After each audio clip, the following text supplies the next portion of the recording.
மாநாடு நடத்த வேண்டும் என்பது இறைவனின் கட்டளை என்பதே எங்களுக்கு தோன்றுகின்றது. ஒவ்வொரு லக்னமும் 2 மணி அளவில் உள்ளது என்பதை அனைவரும் அறிவார்கள். இந்த 2 மணி நேரத்திலே பிறந்த பல லட்சக்கணக்கான மக்களின் வாழ்க்கை தரமுறை ஒன்றாக இருக்குமே என்றால் கண்டிப்பாக இருக்காது. ஏனென்றால் இது ஒரு பொதுவான பலனையே தான் தரும். இதற்காக இதை விஞ்ஞானமும் ஏற்றுக்கொள்ள இயலாது.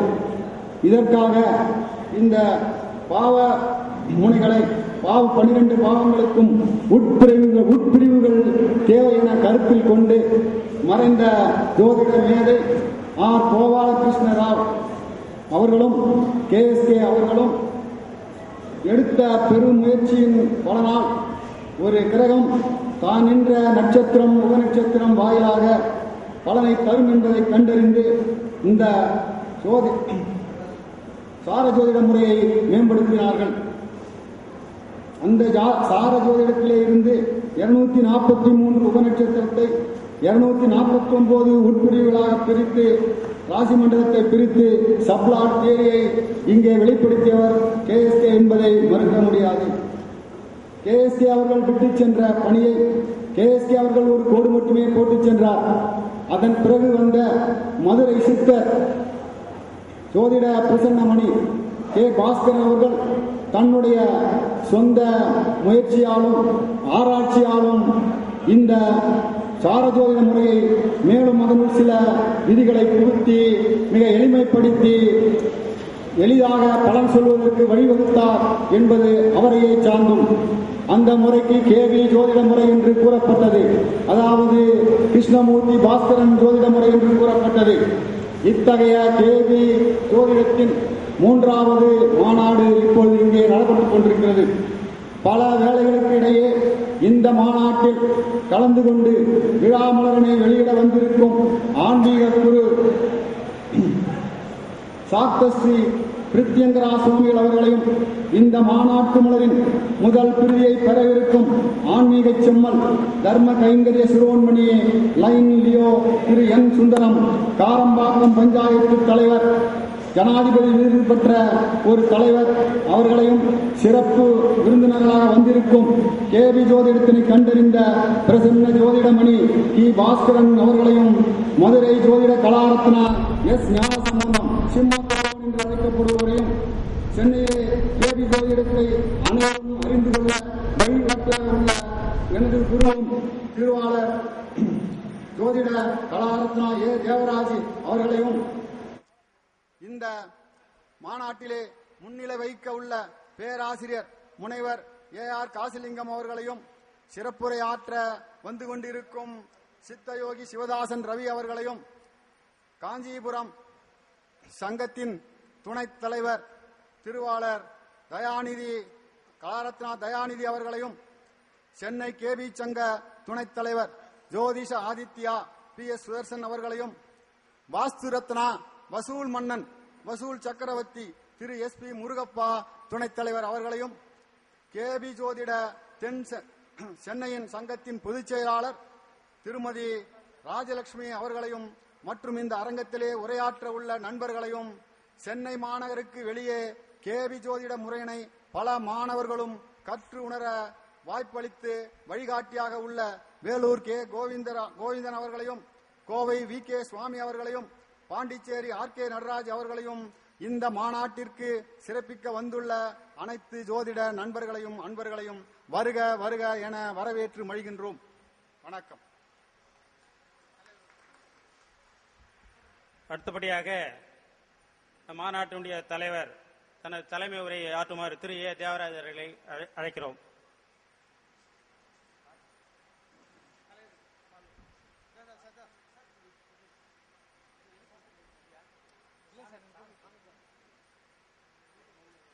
இந்த KB மாநாட்டினுடைய 3வது மாநாட்டினுடைய தலைமை பொறுப்பேற்றிருக்கின்ற எங்களுடைய குருஜி ஐயா தேவராஜ் அவர்களுக்கு மாநாட்டு குழு சார்பாக இந்த பொன்னாடையை அணிவிக்கின்றேன்.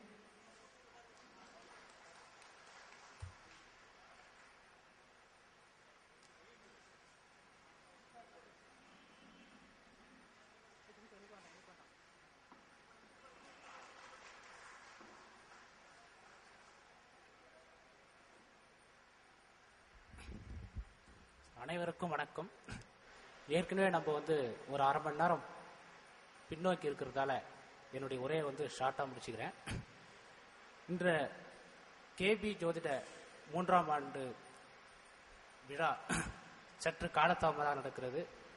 காரணம் சற்று தொலைவில் இருப்பதால் இந்த விழாவுக்கு வருகை புரிந்துள்ள எனது ஆன்மீக குரு பிருத்திங்கரா சாமி அவர்களையும் அவர்களை இந்த மாநாட்டு மலரின் முதல் பிரதியை வெளியிடுமாறு அன்புடன் அழைக்கின்றேன். அடுத்து இந்த முதல் பிரதியை பெறுமாறு ஜனாதிபதி அவர்களிடம் ஒரு சிறப்பு பரிசை பெற்ற, அதாவது இந்தியாவிலேயே ஒரு சிறந்த ஊராட்சி தலைவர் அப்படின்னு ஒரு 20 பேரை செலக்ட் பண்ணாங்க. அதுல சுந்தரம் அவர்கள், காரப்பாக்கம் சுந்தரம் அவர்கள் அதுல ஒருத்தர். அவர்களை அந்த முதல் பிரதியை பெறுமாறு அன்புடன் அழைக்கின்றேன்.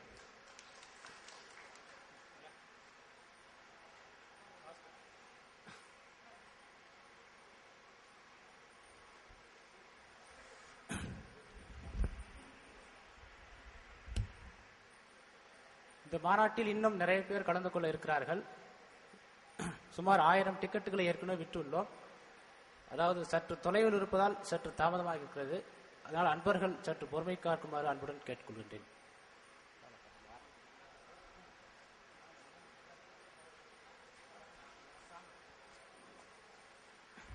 மலரின் முதல் பிரதியை வெளியிடுமாறு எனது ஆன்மீக குரு பிருத்திங்கரா சாமி அவர்களை அன்புடன் அழைக்கின்றேன். இந்த விழா குழுவின் சார்பாக இந்த மலர் மாலையை அவருக்கு அணிவிக்கிறார் எங்கள் சங்கத்தின் தலைவர் திரு தேவராஜ் அவர்கள்.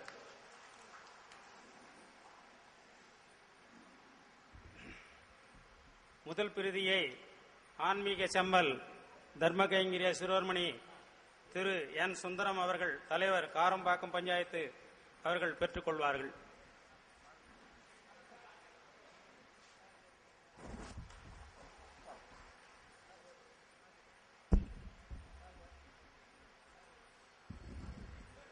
असदो मा सत्कमय तमसो मा ज्योतिर्गमय मृदयोर मा अमृतम गमय ओजोसी ओजो मयि देहि तेजोसी तेजो मयि देहि बलमसी बलम मयि देहि मन्युमसी मन्यु मयि देहि सगोसी सगो मयि देहि वीर्यमसी वीर्य मयि देहि शांतमसी शांत मयि देहि. வேதங்கள் 4 எல்லாருக்கும் தெரியும். ரீகேஜு ஷாம அதர்வணம். இந்த 4வது வேதம் அதர்வண வேதத்தில் ஜோதிஷம் சொல்லப்பட்டுள்ளது. ஜோதிஷத்தில் வேதத்தின் கண் என்று அழைக்கப்படுகிறது. ஒரு உடம்புக்கு கண் எப்படி முக்கியமோ அதுபோல லௌகீக வாழ்க்கை நம்ம வாழக்கூடிய அந்த காலத்தில் நாளைக்கு என்ன நடக்கும், நான் எப்படி வாழ வேண்டும், இது ஆபத்து கண்டம் இருக்கதா என்று கிரகங்கள் அமைவதை பொறுத்து முன்கூட்டிய பல சொல்லு எல்லாரையும் நம்ம காப்பாற்றக்கூடிய பெரிய கலை, விஞ்ஞான கலை தான் ஜோதிஷம். இந்த ஜோதிஷ கலையை ரொம்ப காலமாக இருக்கு. வேதம் எத்தனையோ லட்சக்கணக்கான வருஷம் முன்னால் உற்பத்தியானது. அந்த வேத காலத்திலேயே ஜோதிஷம் சொல்லப்பட்டுள்ளது. அதுக்கு ஆயுசு நம்மளால் சொல்ல முடியாது. அதை கடந்த நூற்றாண்டில் வாழ்ந்த ஜோதிஷ மேதை ஷார ஜோதிஷ தந்தை திரு கே கிருஷ்ணமூர்த்தி அவர்கள் மிக எளிமைப்படுத்தி சப்ளாட் தேரியை கொண்டு வந்து பலன் சொல்லக்கூடிய ஒரு நிச்சயமான முறையை கண்டுபிடித்து உலகுக்கு சொன்னார்கள். அவர் உச்சிஷ்ட கணக்கு உபாசகர். வேதத்தில் உச்சிஷ்ட கணக்கு தான் வருங்காலத்தை நிர்ணயிக்க சொல்லக்கூடிய ஒரு ப்ரெடிக்ஷன், அதுக்கு உதவக்கூடிய மகாசக்தி. ரொம்ப ஆராதனை அவரை பண்ணி ஜோதிஷ மார்த்தாண்டன்னு பெரும் புகழ் பெற்றார். இன்னைக்கு உலகம் எங்கும் கேபி ஜோதிஷ முறை உலக புகழ் பெற்றுள்ளது. திரு தேவரா அவர்கள் எனக்கு சில வருடங்களுக்கு முன்னால் எனக்கு பழக்கம். நான் ஒருவரை அவ்வளவு சீக்கிரம் எனக்கிட்டே சேர்ப்பது கிடையாது. ஒருவருடைய குணநலன்கள் நன்றாக இருந்தால்தான் நான் கிட்டே சேர்ப்பது உண்டு, இல்லை என்றால் தள்ளிதான் இருப்பேன். அந்த வகையிலே திரு ஏ தேவரா அவர்கள் ஜோதிஷ அறிவில் பூரணத்துவம் பெற்றவர். முழுமையான அறிவு, எந்த கேள்வி எப்போது கேட்டாலும் விடை சொல்லக்கூடிய தகுதி உள்ளவர். அது மட்டுமல்ல, எல்லோருமே ஜோதிஷத்தை கற்றுக்கொண்டு வருமானத்தை பெருக்கலாமா என்று நினைப்பது உண்டு. ஏனென்றால் இப்போ அப்படி இருக்கு காலம். ஆனால் நான் தேவராஜை பார்த்த வகையிலே பணத்தை அவர் பிரதானமாக எண்ணி யாரையும் நெருங்குவதில்லை. அந்த பணப்பற்று, பொருள் பற்றி அந்த ஆசை குறைவாக இருக்கிறது. யார் ஒருவருக்கு பொருள் பற்று அதிகம் இல்லாமல் ஞானத்தில் யாருக்கு ஆசை அதிகம் இருக்கிறதோ அவர்தான் இந்த துறையில் சிறப்பாக செயல்பட முடியும்.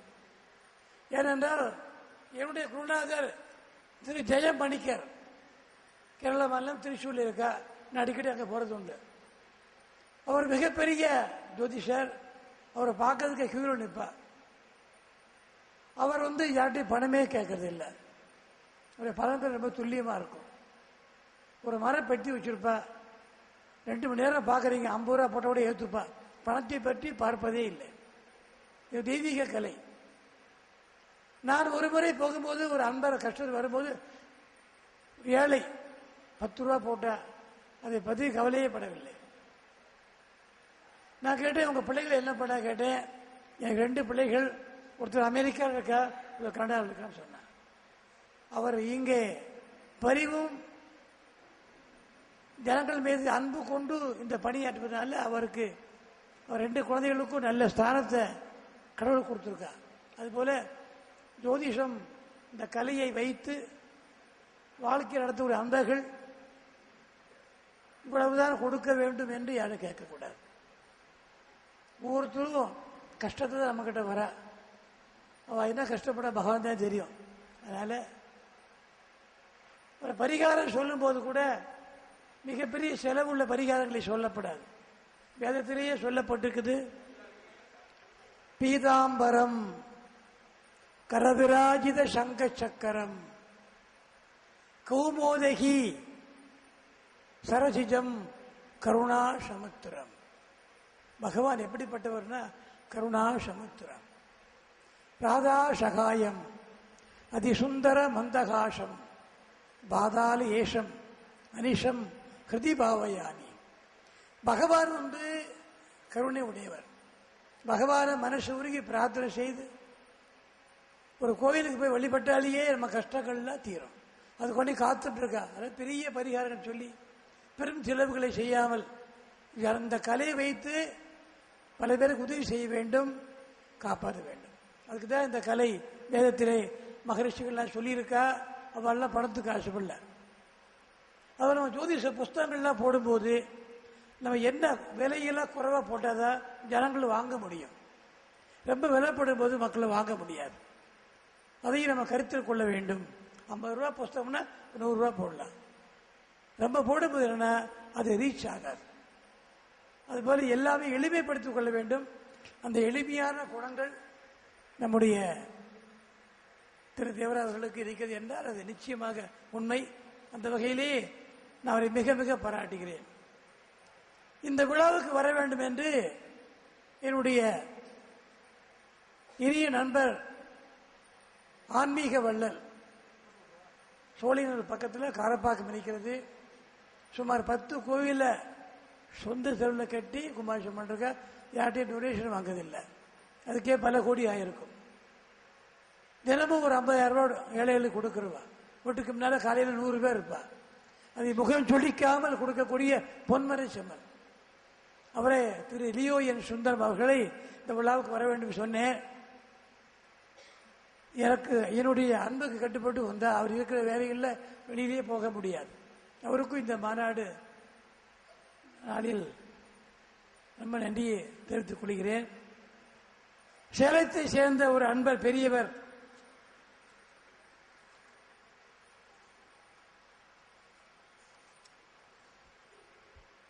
பேராசிரியர் வைத்திலிங்கம் அவர்களை பற்றி